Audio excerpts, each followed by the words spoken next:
हरी विठ्ठल श्री ज्ञानदेव तुकाराम पंढरीनाथ भगवान की जय.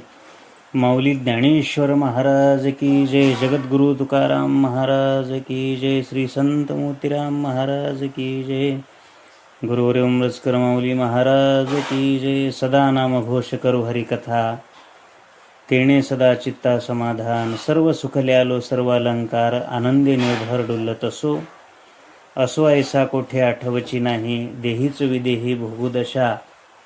तुका म्हणे आम्ही झालो अग्निरूप, लागून येदे पाप पुण्यांगा. सर्व सुखले आलो सर्व अलंकार, आनंदे निर्भर डुलत असो. आज आपण पौर्णिमा झाल्यानंतर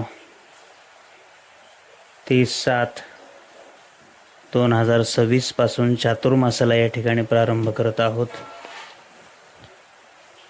आणि या चातुर्मासामधील सेवेला सुरुवात करत असताना सुंदर तुकोबारायांचा अभंग या ठिकाणी आपण निवडलेला आहे.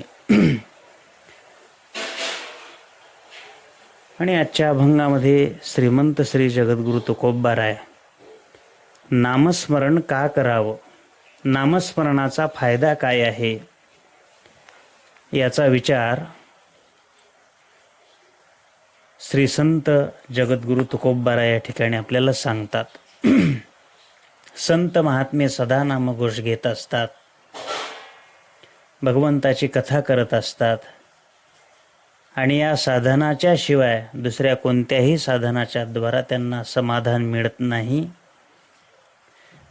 जे संत महात्म्याच्या जीवनामध्ये सुख प्राप्त झालेलं आहे, तो सुखाचा जो अलंकार त्यांनी धारण केलेला आहे, तो कशामुळं धारण केलेला आहे याचं कारण सुद्धा या अभंगामध्ये आपल्याला पाहायला मिळतं. आणि या सदा नामघोषाचा किती मोठा परिणाम पुढे होऊ शकतो आणि तो कोणता परिणाम होतो याचंही सुंदर वर्णन या ठिकाणी तुकोबाराय करतात. अतिशय साधकांना महत्त्वाचा असणारा अभंग आहे. बाबांनो, जीवनामध्ये आल्यानंतर प्रत्येक जीवाला हे सुख पाहिजे, पण हा संसारच असा आहे. सुखस्य अनंतरम दुःखम, दुःखस्य अनंतरम सुखम. सुखानंतर दुःख येतं, दुःखानंतर सुख थोडंसं येतं. सुख पाहता जवा पाडे, दुःख पर्वता एवढे. दुःख जर मनुष्याच्या जीवनामध्ये पाहिलं तर भलं मोठं डोंगरा एवढं दुःख आपल्याला त्या ठिकाणी दिसतं. आणि डोंगरा एवढ्या दुःखामध्ये कधीतरी कुठेतरी या संसारामध्ये जवे एवढं सुख आपल्याला नुसतं पाहायला मिळतं. सुख पाहता जवा पाडे, नुसतं मिळत नाही तर पाहायला थोडंसं आपल्याला त्याचा भासमान सुखाचा त्या संसारामध्ये आपल्याला पाहायला मिळतो. याचा अर्थ असा आहे, संसारामध्ये प्रत्येकाला सुख पाहिजे, पण ते सुख न मिळता त्या सुखाच्या शोधामध्ये दुःख दुःख दुःखच मिळत असतं. परमार्थिक सुखामध्ये जो आनंद प्राप्त होतो, तो आनंद सांसारिक सुखामध्ये आपल्याला प्राप्त होणं शक्य नाही. सांसारिक सुख हे दुःखाच्या जन्माला कारण ठरतं. सांसारिक सुख हे दुःखाच्या जन्माला कारण ठरतं. आणि पारमार्थिक सुख हे कायमचं दुःख नाशाला कारण ठरणारं सुख आहे. आणि म्हणून महत्त्वाचा आपल्याला या ठिकाणी मुद्दा पाहता येईल. अनेक इतिहासामध्ये आपल्याला पाहता येईल. भरत राजाचं भूषण लोटले संपूर्ण वैभवाचे.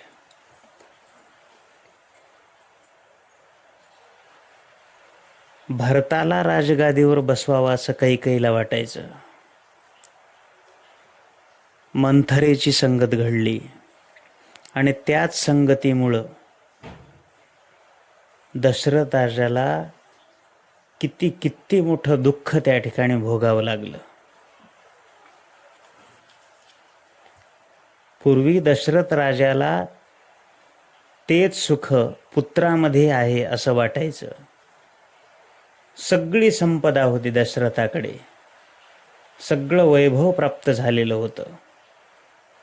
पुत्रहीनस्य मे राज्यम सर्व दुःखाय कल्पते.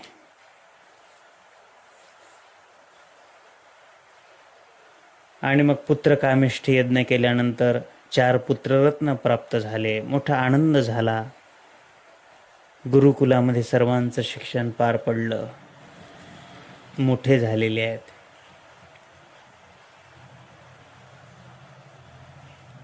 आणि दशरथ राजांना असं वाटायचं की आपण आता हा राज्यकारभार आपल्या मुलांना देऊन आपण त्या ठिकाणी वानप्रस्थ जीवन जगलं पाहिजे. प्रभू रामचंद्रांना सिंहासनावर बसवण्याचं ठरवलं. सगळ्यांना मोठा आनंद झालेला आहे. मंथरेनं कैकेयीला सांगितलं, तुझे 2 वर मागे जे राहिलेले होते ते मागून घे. हीच तुझ्या सुखाला कारण ठरणारी वेळ आहे. आणि आत्ताच्या आत्ता तू भरताला राजगादीन, प्रभू रामचंद्राला वनवास मागून घे. ठरल्याप्रमाणे तिनं मागून घेतलं. सगळं दुःखाला तिथून सुरुवात झाली महाराज. सगळ्या दुःखाला सुरुवात झाली. आपल्या सर्वांना ज्ञात आहे.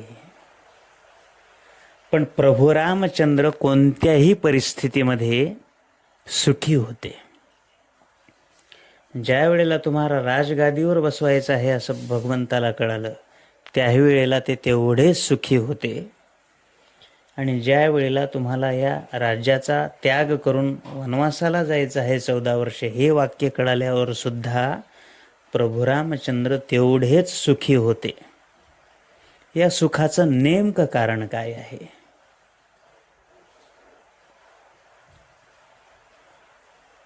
या सुखाचं नेमकं कारण काय आहे? आणि शेवटी दशरथ राजांना पुत्र वियोगामुळं मरावं लागलं. शेवटी दशरथ राजाला एकही पुत्र अंतकाळाच्या वेळेस जवळ नव्हता. हे दुःख ममत्वामुळे अशा प्रकारचं दशरथाला प्राप्त झालं.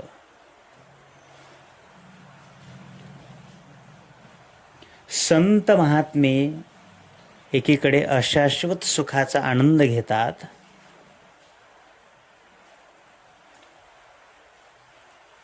आणि तुम्ही आम्ही केवळ दुःख या ठिकाणी भोगायला लागलेले आहोत. याचं कारण काय आहे?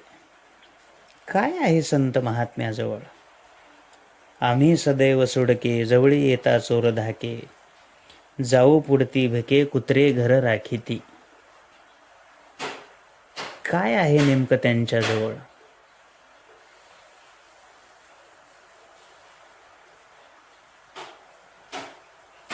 कोणतंही जरी वैभव आपल्याला प्राप्त झालं तरी ते वैभव कशा करता आहे?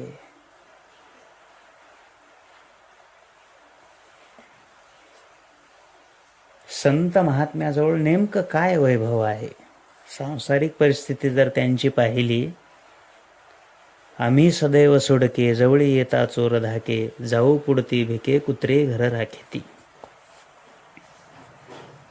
आम्ही भिक्षाटन करायला गेलं तरच आमचं पोट भरावं, किंवा आम्ही भिक्षाटन करायला गेल्यानंतर आमच्या घराचं रक्षण कुत्र्यांनी करावं. ही संत महात्म्यांची खरी पाहता व्यावहारिक परिस्थिती आहे. मुखशुद्धी तुळशीदळ, तुका म्हणे मी दुर्बळ. तुकोबार आहे म्हणतात, देवा माझ्याकडून तुमच्याकरता योग्य असा पाहुणचार झाला नाही. तुमची योग्यता काय आहे देवा? तुम्ही ब्रह्मांडाचे मालक आहात. तुमच्याकरता पातळ कण्या खाऊ घालण्याची वेळ माझ्यावरती या ठिकाणी आलेली आहे. तेव्हा तुम्ही ह्या कण्या गोड करून घ्या बरं का.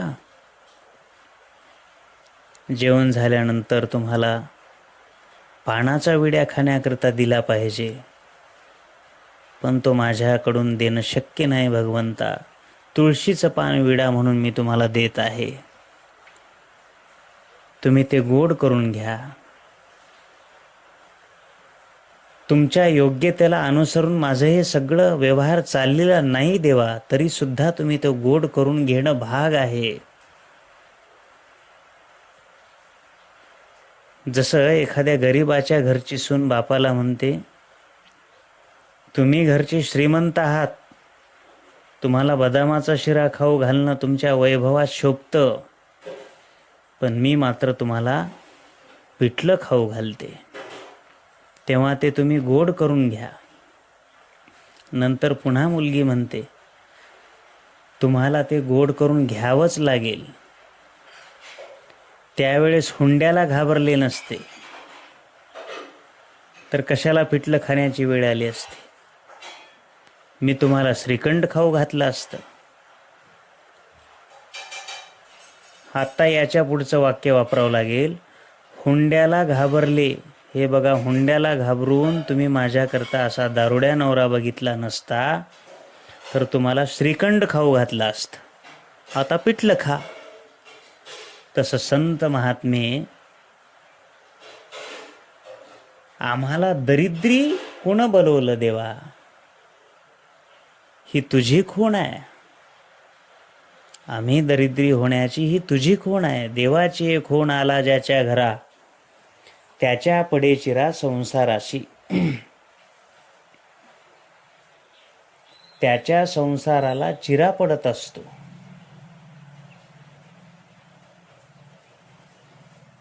देवे भक्ता लागी करुणेदी संसार, अंगी वारंवार करुणी ठेवी. देवा, तूच आम्हाला दरिद्री बनवलेला आहेस, मग असं बनवलेलं तुला आता खावंच लागेल. तुकाराम महाराजांनी देवाच्या हातावर तुळशीपत्र दिलं, मुखशुद्धी तुळशी दळ, तुका म्हणे मी दुर्बळ. मी दुर्बळ आहे भगवंता, माझं सगळं काही गोड करून घ्या.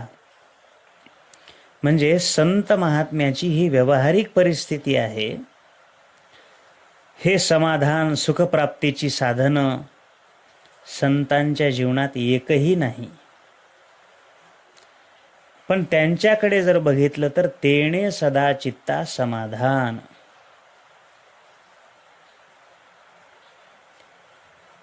ज्ञानेश्वर महाराजांची जहागिरी किती होती महाराज? व्यावहारिक दृष्टीने जर आपण विचार केला, जिथं पैसा असलेल्या शहाण्याने त्यांना कमी समजता कामा नये, हे लक्षात ठेवा. थोडंसं वेगळ्या अर्थानं वर्णन करता येईल. व्यावहारिक परिस्थिती काय होती? त्यांनी रोज भिक्षाटन करावं ज्ञानेश्वर महाराजांनी. विसोबा खेचरांनी त्यांना पीठ मागू दिले नाही. गावात सर्वांना कथाभाग माहिती आहे, आळंदीमध्ये काय घडलेलं आहे. झोळी फाडून टाकली, खाली टाकली, पीठ पायानं मातीत मिसळून टाकलं.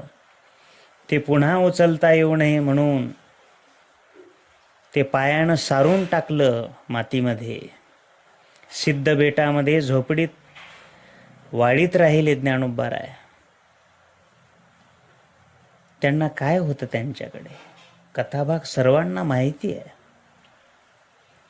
हे झाले संपत्ती विषयक. ज्ञानेश्वर महाराज अखंड ब्रह्मचारी. सत्ता म्हणाल तर कोणतीही सत्ता नाही, परंतु एकीकडे बघितलं तर अखंड अत्यंत समाधान त्यांच्या जीवनात. त्यांच्या जीवनामध्ये अत्यंत समाधान. मला सांगा ना, तुकोबाराय यांची बाह्य परिस्थिती काय होती? सर्वांना माहिती आहे. सर्वांना सांगितलं.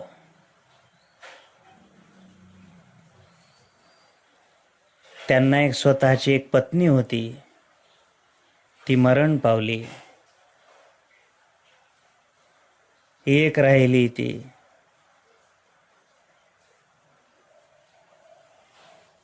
किती किती दुःख होतं व्यावहारिक परिस्थितीमध्ये.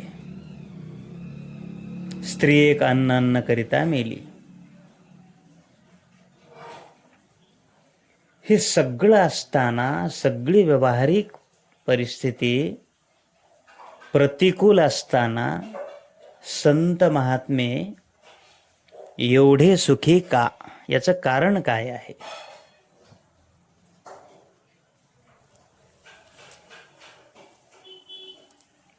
जिजाबाईचे अभंग आपल्याला काही पाहायला मिळतात. माझ्या माये बापे बरे नाही केले, पदरी बांधिले भिकाऱ्याच्या. एवढं सगळं संसारात दुःख असताना तुकोबाराय आनंदी कसे? जसं भगवान सांगतात ना, संतुष्ट सततम योगी यतात्मा दृढ निश्चया मय्यर्पित मनोबुद्धिर मय्यक्त समे प्रिय मद्भक्त समे प्रिय. संत महात्म्याकडे तुम्ही केव्हाही पहा, सदा सर्व काळ संतुष्ट असणारे, संतुष्ट सततम योगी, त्यांच्याकडे केव्हाही बघा संतुष्ट, समाधान. मग लोकांनी विचारलं, महाराज हे समाधान समाधानाच्या साधनापासून आलं कसं? कशामुळे मिळालं हे समाधान? हे सगळं समाधान जर संत महात्म्याला कुठं प्राप्त करून घ्यायचं असेल तर सदा नाम घोष करू हरिकथा, तेणे सदा चित्ता समाधान. संत महात्म्याला याच्यामुळं समाधान मिळत असते. तुम्हा आम्हाला समाधान मिळतं, पण ते कसं मिळतं? आज समाधान आहे, उद्या असमाधान. समुद्रातही पाणी असतं, ओढ्यातलंही पाणी असतं. ओढ्यातलं पाणी हे बाहेरच्या पावसावर अवलंबून आहे आणि समुद्रातलं पाणी हे स्वयंभू अशा प्रकारचं आहे. कळलं का? ओढे नाले धो धो धो धो पाऊस पडला की काय येतं? खड्ड्यामध्ये पाणी येतं. ज्ञानेश्वर महाराज सांगतात, आड ओहाळ पाणी आटे, का म्हैशीचे की झुंज माजले. आड ओव्हाळाला असलेलं पाणी इतकं वाजताना खळ खळ खळ खळ असा आवाज येत असतो. काही माणसं शेतातून गावात निघाले, त्यांना शेतातून घरी सुद्धा येता येईना, कारण मध्यंतरी पावसाच्या पाण्याचा धो धो धो धो आवाज येत असतो. अहो थांबा थांबा थांबा, पुढे जाऊ नका, पूर आलेला आहे, पूर आलेला आहे. थोड्या वेळानं ओसरेल, थांबा या ठिकाणी. बसले महाराज, 2-4 माणसं गप्पा गोष्टी रंगू लागल्या. आणि बऱ्याच वेळानं काही माणसाला आठवण झाली की बाबा आपण चिलीम ओढावी. चिलीम काढा बरं बाहेर आता, चिलीम. मग आता ते चिलमीचं काय काय सामान असते ते काढलं बाहेर, चिलीम भरली, खडा टाकला, एकानं ती फुंकून स्वच्छ केली. टाइमपास करायचा होता ना आता पूर जाईपर्यंत. आणि मग एकानं चिलीम तंबाखून भरली. चिलीम ओढण्यासाठी ती साकी असते, साकी बहा, ती साकी भिजून आणायची असते. म्हणजे त्यातही जी बारीक तंबाखू असते ती आपल्या तोंडात जाऊ नये म्हणून दक्षता घेतलेला भाग म्हणजे ती साकी. ती सौम्य व्हावी म्हणून त्याला ओलं करून चिलमीला गुंडाळतात. हे शिकून घ्या बरं सगळे चिलीम ओढणारे. ते म्हणाल, तुम्हाला कसं माहीत रे? हे तुमच्या संगतीचा परिणाम. हे सगळं लक्षात ठेवावं लागते सांगण्याकरता. सगळं भिजवलेल्या छापीचा उपयोग केला जात असतो. हे अनुभवाचं बोलणं नाही बरं का. हे असं काही सांगण्याकरता पाठ करून घ्यावं लागतं, विचारून घ्यावं लागतं अनुभवी लोकायला. आणि ती छापी भिजवायची ठरवली महाराज. छापी मग भिजून आणायचं ठरवलं. कुठं भिजून आणायची? मग इथंच ओढा आहे, पूर आला होता, जा ओढ्यातलं जा, पाणी वाहून जाईल, लवकरात लवकर छापी भिजून आणा. त्याची छापी भिजवायला गेल्यानंतर त्या ठिकाणी पाहिलं तर पाणीच शिल्लक नाही महाराज. गेलं, ओसरलं पाणी, आता त्या ठिकाणी राहिलं नाही. हे कशाकरता सगळं सांगितलं हो? एकेकाळी त्या पुराच्या पलीकडे जाऊ शकत नव्हते काही माणसं, आणि अवघ्या काही काळामध्ये छापी भिजवायला पाणी शिल्लक राहिलं नाही, चिलम्याची छापी भिजवायला. असं कसं झालं? तर हे आपलं समाधान असंच आहे. तुमचं आमचं समाधान हेच आहे. संपतराव कसं काय हो? एकदम आनंदी आनंद. आणि थोड्या दिवसांनी भेटला की पुन्हा विचारलं, काय चाललंय हो, बरं आहे काय? काही नाही हो. काय झालं? काही नाही. तब्येत बिघडली काय? काय झालं? वाद झाला काय?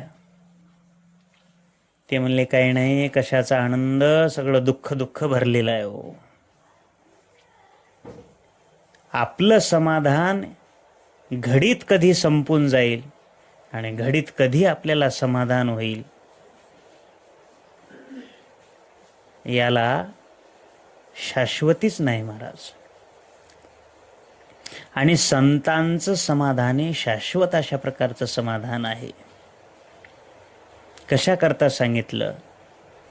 आज ओहोळ पाणी आहे, समुद्रातलंही पाणी आहे, ओहोळातलंही पाणी आहे. ओहोळातलं पाणी कधी कमी होईल हे सांगता येत नाही. समुद्रातलं पाणी वाढणार नाही आणि कमीही होणार नाही. म्हणून संत हे समाधानी आहेत, समुद्रासारखे आहेत, अथांग समाधानी आहेत संत महात्मे. वर्षेवेन सागरू, जैसा जळे नित्य निर्भरू, तैसा निरूपचारू संतोषिजो. 12व्या अध्यायामध्ये सांगतात माऊली. समुद्र सांगितलेला आहे. समुद्र अपूर्यमाणं मचल प्रतिष्ठम समुद्रमाप प्रविशन्ति यद्वत्. याप्रमाणे महात्म्याचं समाधान हे समुद्राप्रमाणे सांगितलेलं आहे. तद्वत् कामाय प्रविशन्ति सर्वे सशांतिमाप्नोति न कामकामी. महात्म्याच्या समुद्रातलं पाणी घटतही नाही आणि वाढतही नाही. असं महात्म्याचं समाधान हे स्थिर समाधान आहे, स्थिर आहे. म्हणून त्या ठिकाणी तेने सदा चित्ता समाधान या पदाचं आपल्याला चिंतन अशा प्रकारे लावता येईल. आपल्याला एवढंच समजून घ्यायचं आहे, त्यांच्याकडे समाधान दिसतं आहे हे तुम्हा आम्हालाही माहिती आहे. मग हे उपभोगायला मिळते, हे कशानं मिळावं?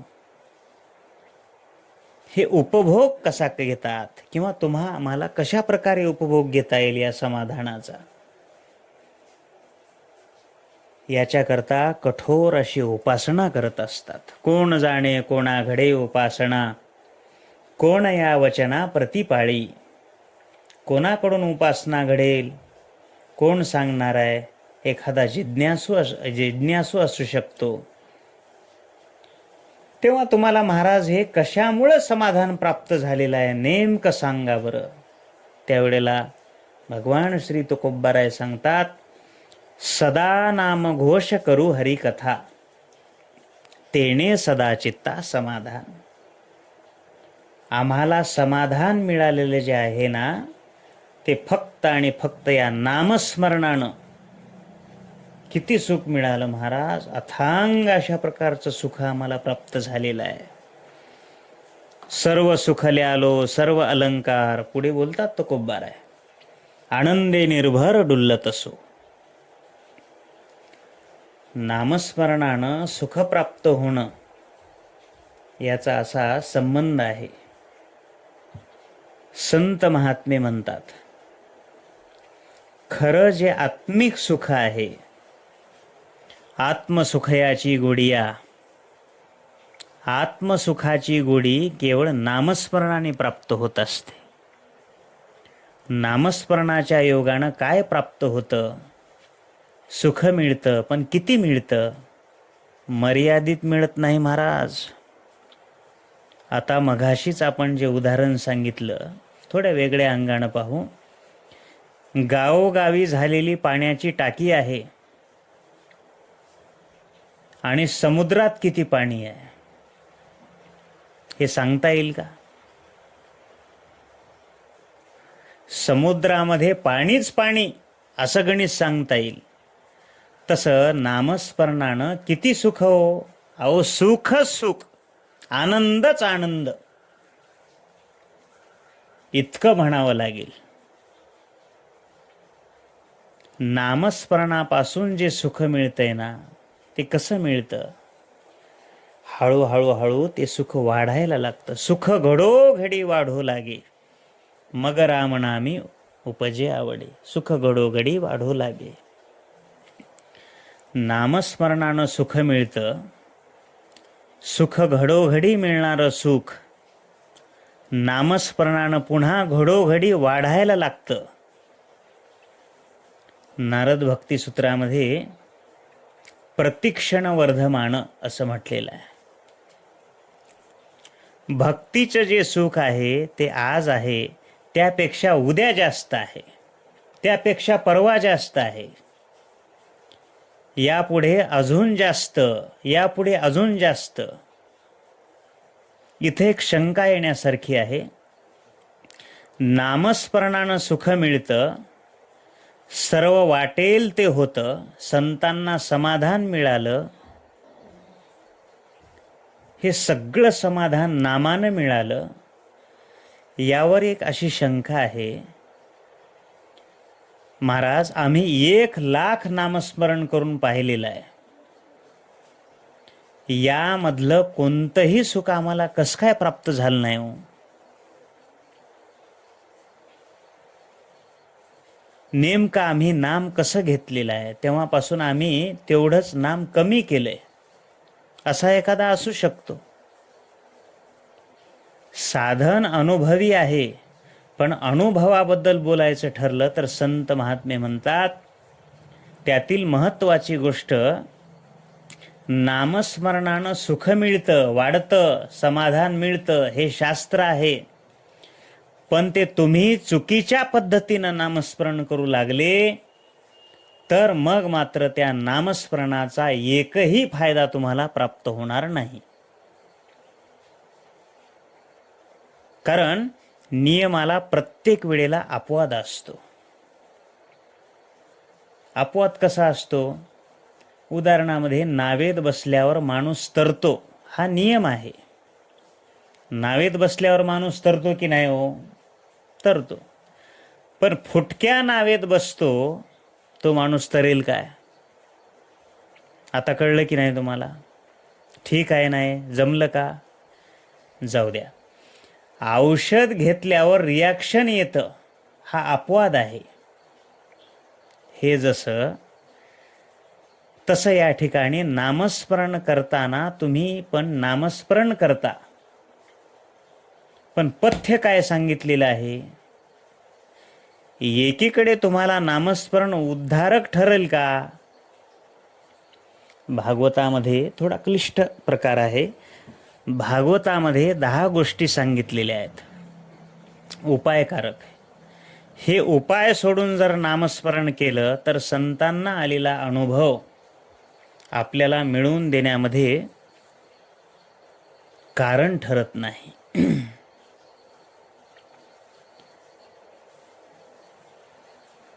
नापापराधा दशा, 10 अपराध सांगितलेले आहेत.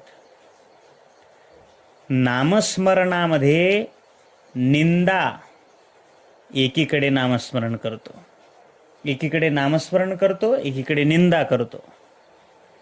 रामकृष्ण हरी म्हणतो, दुसरीकडे लोकांना काय म्हणतो? ज्ञानेश्वर महाराजांनी रेडा बोलवला म्हणतात बाबा. कुणाला माहीत? आपल्याला तर माहीत नाही. एकीकडे रामकृष्ण हरी म्हणतो, ज्ञानेश्वर महाराजांनी भिंत चालवली म्हणतात बाबा. असं कसं शक्य आहे? दुसरीकडे निषिद्धाचरण आचरण करतो. उत्तम भजन गातो, उत्तम भजन करतो, पण पहिल्यांदा पितो. आता काय पितो ते तुम्हाला माहीत. याचं गाण गुणगान ऐकावं, शहाण्यांनी ऐकावं का हो? आधी पितो आणि मग गातो. मूर्ख माणसंच ऐकतील ना त्याचं. देवाला आवडेल का हे? आवडणार नाही. एकीकडे नामस्मरण चाललेलं आहे आणि दुसरीकडे निषिद्ध विषयाचं सेवन चाललेलं आहे. वेदांनी शास्त्रांनी जे करू नये सांगितलेलं आहे, एखाद्यानं विचित्र वागणं चाललेलं आहे, नामचिंतन चाललेलं आहे.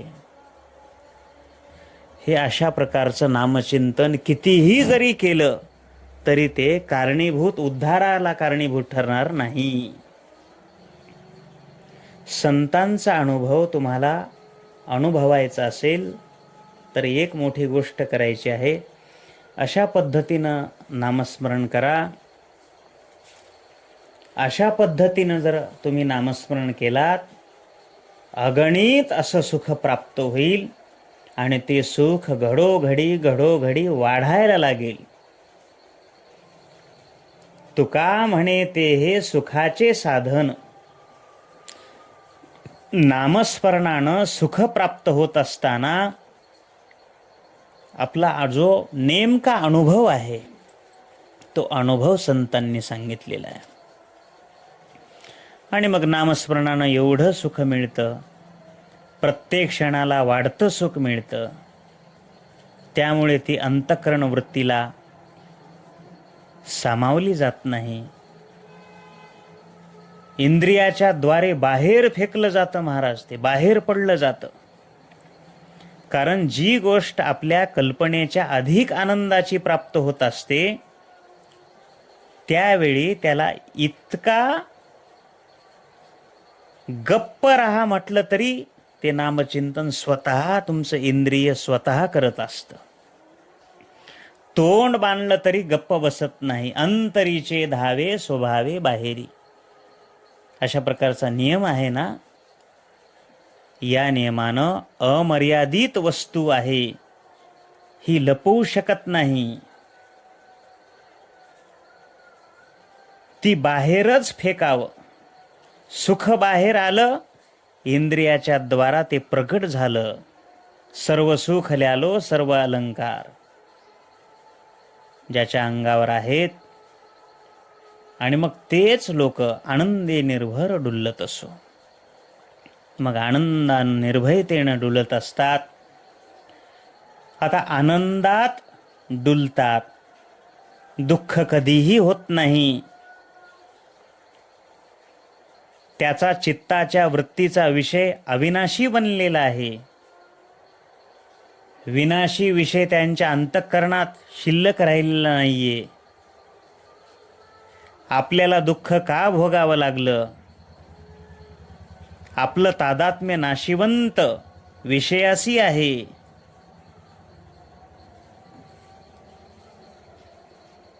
आहे का एवढी स्थिती आपल्यामध्ये? जी स्थिती संत महात्म्यांची स्थिती आहे, ती स्थिती प्राप्त करण्याकरता हे सगळं आपला खटाटोप चाललेला आहे. आणि म्हणून अविनाशी तू तद्विधी येन सर्वमिदं ततम.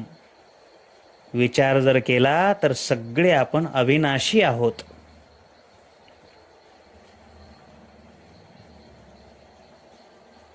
आणि म्हणून या अविनाशावर प्रेम करावं. अविनाशावर जर प्रेम आहे, तादात्म्य आहे, तर कधी रडण्याची, दुःख करण्याची वेळ येते काय हो?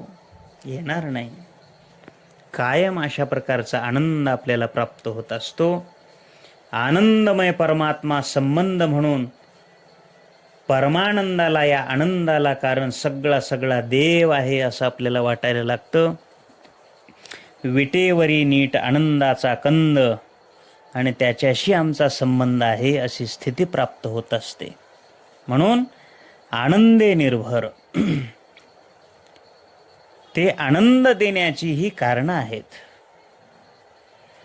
दुसरं महत्त्वाचं कारण असं आहे, आनंद झाला, जगासंबंधी देहासंबंधी निराश केला, जगासंबंधी आनंद झाला आणि देहासंबंधी निराश केला म्हणून आनंद झाला. या नेमानं आनंदे निर्भर डुल्लत असो. अशी निर्भय अवस्था का झाली याचा विचार केला एका शास्त्रकारांनी. जगातला कोणताही माणूस, कोणतीही व्यक्ती आणि कोणतीही वस्तू घ्या, तिला भीती आहे. मुका प्राणी घ्या, त्याला सुद्धा भीती आहे. सर्वांना भय आहे या जगतामध्ये. पण या जगाच्या पाठीवर एक निर्भय असा प्रकारचा वर्ग आहे. तो निर्भय वर्ग म्हणजे कोण हो? सर्व वस्तूमध्ये विष्णुपद निर्भय. संत महात्मे हे निर्भय आहेत. संत महात्मे हे निर्भय वर्गातले आहेत. जसे की शुकाचार्य सांगतात, राजा परीक्षितीला सांगत असताना, राजा, जगातल्या सर्व वस्तूला भय आहे रे, परंतु एकच अशी वस्तू आहे जी विष्णुपद आहे, निर्भय आहे. भगवान परमात्मा निर्भय आहे. आणि ते विष्णुपद ज्या महात्म्यांनी मिळवलं त्या संत महात्म्याला भय कुठं असणार आहे? आहे का भय? सांगावर. आम्हा हरीच्या दासा काही भय नाही त्रिलोकी. गीतेच्या 16व्या अध्यायातला पहिला श्लोक पुढे आणा. अभयम सत्व संसिद्धीर. सुरुवातीला 3 श्लोकातून दैवी प्रकृतीचे 26 गुण सांगितलेले आहेत. पहिल्या, दुसऱ्या, तिसऱ्या श्लोकामध्ये. आणि मग त्यातला पहिला गुण आहे अभय. महात्मा म्हटलं की त्याला भय नाही. किंवा योग्याचं वर्णन करत असताना योगीना कस्मात भयम. योगिना कस्मात भयम. योग्याला कसलं भय हो? निर्भय असतो योगी. योगी भयातुष्ट असतो. तो योगी. योग्यांना भय नाही. निर्भय असलेल्या योग्याला कुणाचंच भय नाही. आनंदे निर्भर डुल्लत असो. अजून भयाची शास्त्रीय कारणं या ठिकाणी आपल्याला पाहता येतील. त्यातील एक कारण असं आहे, थोडं लक्षपूर्वक आहे का, थोडा बारकावा आहे. द्वैत आहे. भय कशात आहे? द्वैतात आहे. भय कशात आहे? द्वैतात आहे. आणि ज्या ठिकाणी अद्वैत आहे ते निर्भय आहे. निर्भयता अद्वैतात सांगितलेली आहे. मग जिथं द्वैत आहे तिथं भय आहे. जिथं अद्वैत आहे तिथं भय नाही. जगाचा व्यवहार द्वैतात आहे की अद्वैतात आहे? द्वैत आहे ना. इकडून इकडे, मग तिकडून तिकडे जायचं. तसं तुझं द्वैत आहे की नाही? द्वैत आहे. द्वैत असल्यामुळं भयाला कारण ठरलेलो आहोत. आणि संत महात्मे अद्वैतामध्ये जगतात म्हणून भय नाही. भय शिल्लक राहत नाही. दुजे जव जव घडे तव तव संसार भय जोडे. ज्ञानेश्वर महाराज सांगतात, दुजे पण जोपर्यंत आहे तोपर्यंत भय आहे. त्यामुळे संसारात भय आहे. म्हणजे भय द्वैतात आहे. कळालं ना? उदाहरण दिलेलं आहे. बरेच दिवस पाण्याला भीती होती.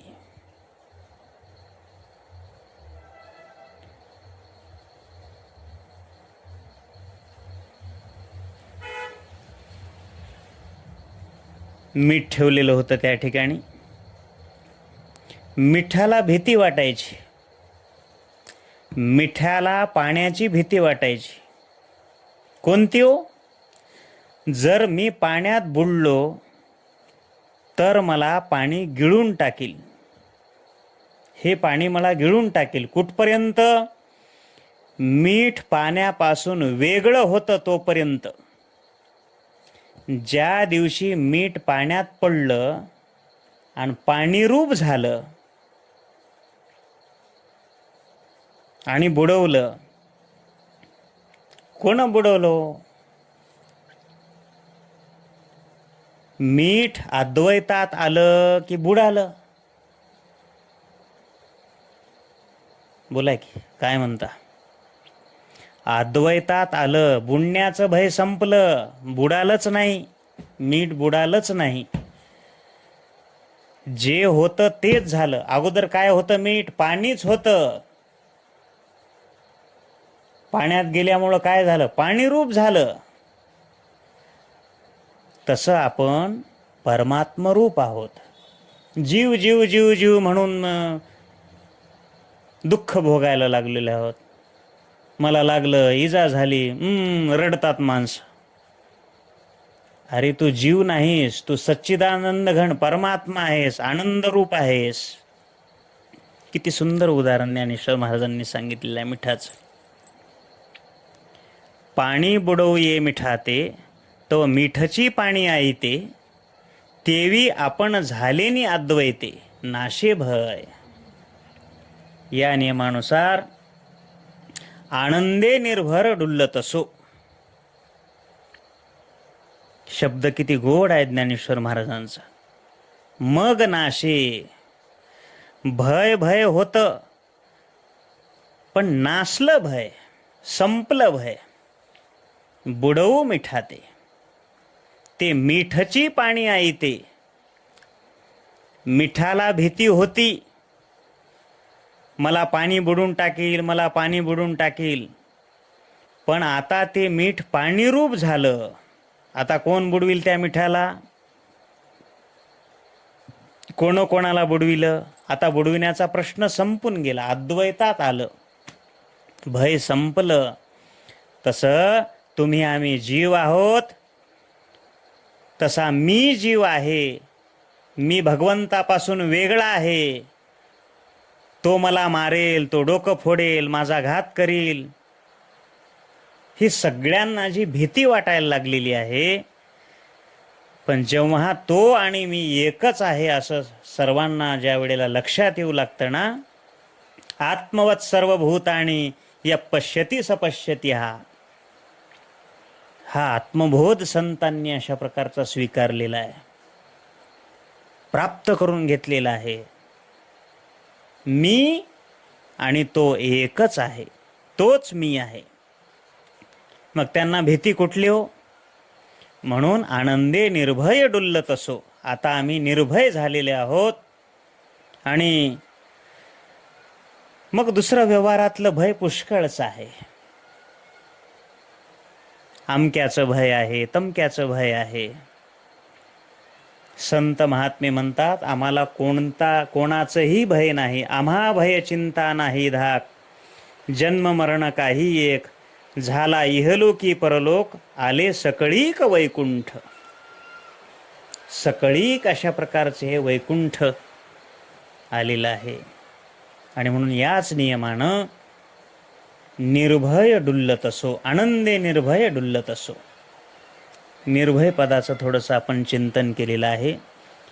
आता डुल्लत असो या शब्दाचं थोडंसं आपण चिंतन करू. डुल्लत तो महात्मा अशी जर व्याख्या केली तर ही व्याख्यांतिका थोडी शोकांतिका ठरेल, सर्वांगी सत्य ठरणार नाही. डुलण्याचे काही प्रकार असतात. डुलतो तो महात्मा असं जर म्हटलं तर आजही आमच्या गावामध्ये संध्याकाळी 4-5 वाजल्यानंतर बरेच रस्त्यानं डुलणारे येतात. हाही एक डुलण्याचा प्रकार आहे. अंगात ज्याच्या येतं त्यांच्या बाहेरचं देवभूत वगैरे त्यांच्या अंगात येतं, तेही डुलतात की नाही हो? तेही डुलतात. झोप आलेलाही माणूस डुलतो. आत्ताच नाही का तो प्रवचनामध्ये डुलायला लागलेला आहे. तोही डुलायला लागलेला आहे.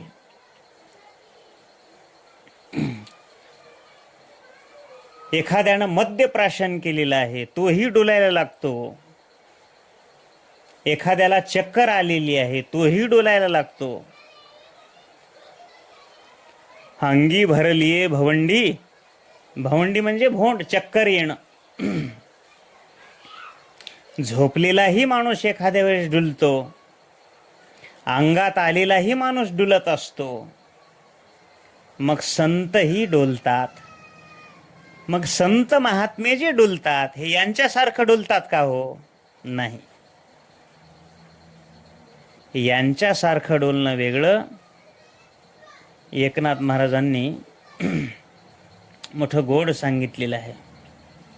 मद्यप्राशन केलेला थोडी नशा करतो, जर तो ब्रह्मानंदात मग्न असतो, मग हे का डोलणार नाहीत? थोडंसं भागवतात या.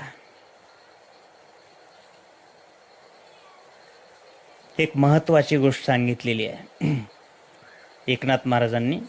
भगवान उद्धवाला सांगतात, उद्धव, मदभक्तियुक्तम वनम पुनाती, माझ्या भक्तीनं युक्त असल्याची काही लक्षणं आहेत. मग तो माझ्या भक्तीपर्यंत पोहोचला, माझ्या स्वरूपापर्यंत पोहोचला, त्याची लक्षणं आहेत. त्यांनी अशी लक्षणं सांगितलेली आहेत. कंठ सद्गदित होणं, अंगावरती रोमांच उभं राहणं, अंगावरती केस उभे राहणं, नेत्रातून अश्रुधारा वाहणं, तोंड कोरडं पडणं, अंगामध्ये थरकाप होणं, अंग लटलट करायला लागणं, कोणत्याही वेळेला हसायला येणं, कोणत्याही वेळेला रडायला येणं, स्वतःच बडबड करणं. माझ्या भक्तीत युक्त असलेल्यामध्ये हे प्रकार घडू शकतात. स्वतः भगवंतांनी सांगितलेलं आहे. स्वतः भगवंतांनी सांगितलेलं आहे.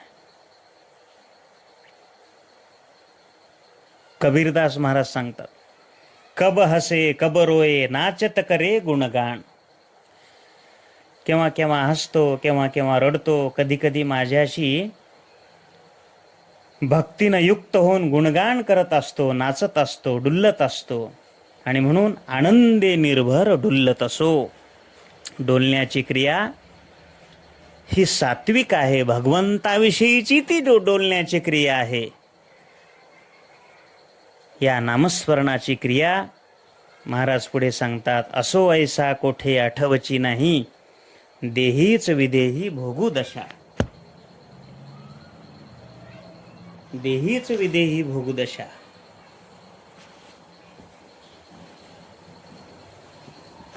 वेळ झाली ना. बाकीचं चिंतन उद्याच्याला आपण पाहू. पुंडलिक वरधार विठ्ठल श्री ज्ञानदेव तुका